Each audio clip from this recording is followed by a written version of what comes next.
کہ لڑکیاں صرف چھوٹی چھوٹی بچہ 4 تک جائے گی، وہ بھی برقع پہن کر۔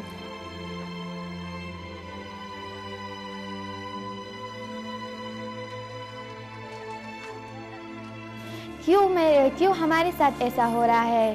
کیونکہ پاکستان کے دوسرے شہر کی لڑکیاں اسکول جا رہی تھی، لیکن ہماری سوات کی لڑکیاں اسکول نہیں جا سکتی تھی۔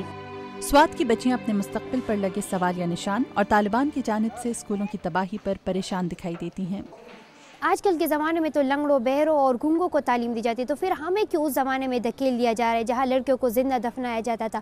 طالبان کی جانب سے اسکولوں میں دھماکوں کے علاوہ مبینہ طور پر معمولی نوعیت کے واقعات پر لڑکیوں کو سر عام کوڑے مارنے سے بھی دریغ نہیں کیا جاتا تھا، مگر اب سوات میں پچھلے سال ہونے والے فوجی آپریشن کے بعد سے صورتحال خاصی بدل چکی ہے، اور وہاں کی بدلتی صورتحال کے حوالے سے ہی پاکستان سے محمد وسیم اپنی ڈاکیومنٹری امریکہ لے کر آئے تاکہ یہاں کے لوگوں کو بتا سکیں کہ سوات کا خطہ امن چاہتا ہے۔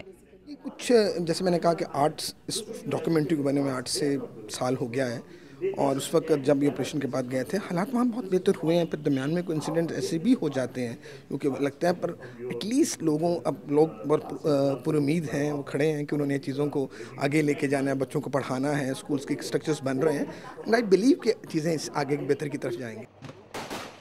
سوات میں ہونے والے فوجی آپریشن کے 1 سال بعد اب وہاں کا منظرنامہ بدلتا دکھائی دے رہا ہے۔ بچیاں اسکول جا رہی ہیں اور اپنے آپ کو زیور تعلیم سے آراستہ کر رہی ہیں۔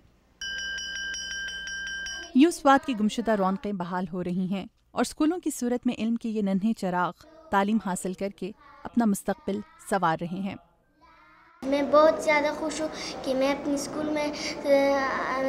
اسکول آئی ہوں اور 3 مہینے بعد میرا اسکول کھولا ہے، میں بہت خوش ہوں۔ بچے بھی بہت خوش ہیں، ہم سب بھی بہت خوش ہیں۔ ہمارا کام بچوں کو تعلیم دینا ہے، بچوں کو علم سے روشناس کرانا ہے، یہ پاکستان کے اصول ہے، ان کو تعلیم دینا ہمارا کام ہے۔ محمد وسیم بھی سوات کی ان بچیوں کی اسی سوچ کو داد دیتے ہوئے سوات کے مستقبل کے حوالے سے بہت پر امید دکھائی دیتے ہیں۔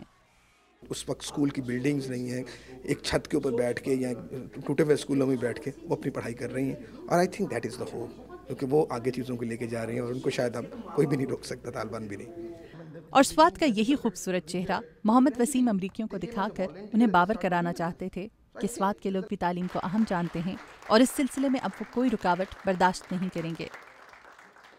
سوات کے حوالے سے محمد وسیم کی دکھائی جانے والی اس ڈاکیومنٹری فلم کا مقصد سوات کے لوگوں کے حوالے سے امریکیوں کو یہ باور کرانا تھا کہ سوات کے تمام لوگ شدت پسند نہیں، وہ پرامن طریقے سے رہنا چاہتے ہیں اور وہاں کی بچیاں تعلیم حاصل کرنا چاہتی ہیں۔ مدیحہ انور، اردو VOA، واشنگٹن۔